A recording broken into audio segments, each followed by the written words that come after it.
नमस्कार, स्वागत है आपका आरपीडी न्यूज़ में। आगामी लोकसभा चुनाव से कुछ महीने पहले कांग्रेस ने शनिवार को संगठन में बड़ा फेरबदल किया। कांग्रेस अध्यक्ष मल्लिकार्जुन खड़गे ने अपनी टीम में 12 महासचिवों और 12 प्रदेश प्रभारियों की नियुक्ति की है। इनमें 2 ऐसे नाम हैं जिन पर सबकी नज़रें हैं। पहला, कांग्रेस महासचिव प्रियंका गांधी वाड्रा, जिन्हें उत्तर प्रदेश से हटा दिया गया। दूसरा नाम राजस्थान के पूर्व डिप्टी सीएम सचिन पायलट का है।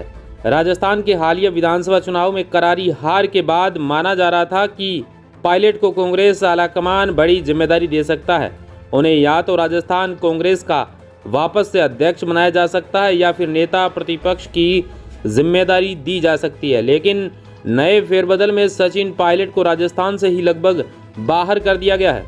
उन्हें छत्तीसगढ़ पर प्रभारी बनाया गया है। पायलट जैसे युवा और लोकप्रिय चेहरे को राजस्थान से बाहर निकाले जाने के कई मायने निकाले जा रहे हैं। राजस्थान समेत 5 राज्यों के विधानसभा चुनाव में कांग्रेस ने 4 राज्य गंवा दिए। इनमें से 3 हिंदी हार्टलैंड वाले राज्य हैं। राजस्थान में अपनी योजनाओं के बल पर अपनी वापसी का दम भर रहे अशोक गहलोत को उस समय झटका लगा जब कांग्रेस महज 69 सीटों पर ही सिमट कर रह गई। इसके बाद यह साफ था कि अशोक गहलोत पर हार का ठीकरा फूटेगा तो अब शायद ही उनकी कांग्रेस में अधिक चल सके। लेकिन संगठन को हालिया फेरबदल से साफ है कि राजस्थान को लेकर गहलोत की काफ़ी चली है। सचिन पायलट, जिनका विवाद अशोक गहलोत के साथ काफ़ी लंबे समय से है, उन्हें राजस्थान से ही बाहर कर दिया गया। गहलोत अतीत में कह चुके थे कि पायलट राजस्थान के मुख्यमंत्री कभी नहीं बन सकते, जबकि राजस्थान की युवा जनता पायलट को मुख्यमंत्री की रेस में मानती है। उनकी लोकप्रियता गाहे बगाहे तमाम सर्वों में सामने आती रही है। अब जब सचिन पायलट को छत्तीसगढ़ का प्रभारी बनाया गया है तो साफ है कि गहलोत जो पायलट को राजस्थान की राजनीति से दूर करना चाहते थे वह अब हो गया है। पूर्व डिप्टी सीएम सचिन पायलट के बारे में विधानसभा चुनाव के नतीजों के बाद से ही अटकलें लग रही थी कि अब कांग्रेस की ओर से उन्हें पूरी तरह से राजस्थान में पार्टी की कमान सौंप दी जाएगी। लोकप्रिय चेहरा होने की वजह से पार्टी को फायदा भी हो सकता था। अब लोकसभा चुनाव भी महज कुछ ही महीनों के बाद होने हैं।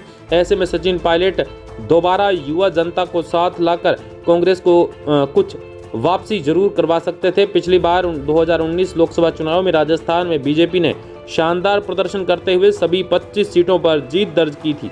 इस बार कांग्रेस को यदि बेहतर प्रदर्शन करना था तो उसे उत्तर भारत और हिंदी हार्टलैंड के राज्यों में जरूर सीटें की संख्या को बढ़ाना होगा। ऐसे में यदि पायलट को राजस्थान में ही रखकर पार्टी को जितवाने की जिम्मेदारी दी जाती तो यकीनन कांग्रेस को फायदा होता, लेकिन उन्हें छत्तीसगढ़ भेजना कहीं कांग्रेस को आगामी लोकसभा चुनाव में भारी ना पड़ जाए।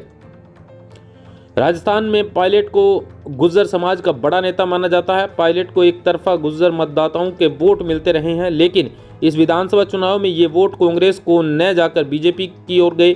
दरअसल राजस्थान में दौसा, अलवर, बूंदी, भरतपुर, सवाई माधोपुर, टोंक समेत कई जिलों में गुर्जर मतदाताओं की संख्या काफ़ी अधिक है। पिछले विधानसभा चुनाव में इन गुर्जर सीटों पर कांग्रेस को शानदार सफलता मिली थी और 29 सीटों पर कब्जा जमाया था। लेकिन इस बार पार्टी की 10 सीटें कम हो गई, यानी कि 2023 के विधानसभा चुनाव में कांग्रेस को गुर्जर इलाकों की 19 सीटों पर ही जीत मिल सकी। राजनीतिक एक्सपर्ट्स मानते हैं कि सचिन पायलट के रहते हुए गुर्जरों का वोट बैंक कांग्रेस से खिसक कर बीजेपी की ओर चला जाना बड़ा झटका है। यह भी एक वजह मानी जा रही है कि पायलट को राजस्थान से निकालकर छत्तीसगढ़ की कमान सौंपी गई है। तमाम ऐसी अपडेट के लिए चैनल को सब्सक्राइब कर लाइक, कमेंट, शेयर अवश्य करें। धन्यवाद।